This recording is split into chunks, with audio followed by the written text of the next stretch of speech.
Maraming salamat po. And may God bless our country, the Philippines. And may God bless the Filipino people.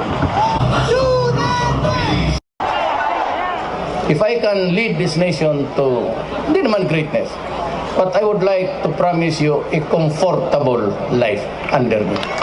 Comfortable lang. Kakain at saka wala masyadong krimen at yung droga, I will suppress it to the barest minimum. Wari lang. But what I can assure this nation, the Republic of the Philippines, is that yung pag-ibig, that would not be a cut short for me. I will deliver to you ano ang dapat sa tao. I will make sure that there is no corruption. And I will make sure that we can correct. Just give me time. I do not want to blurt out things which I cannot do, but you just watch me. Tingnan lang niyo po. I am not asking you for years. That ain't good enough. I'm not asking you for months. I will start right there when I assume the office.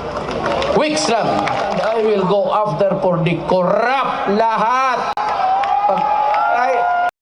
Somebody has to answer for all of these things that's happening to the country.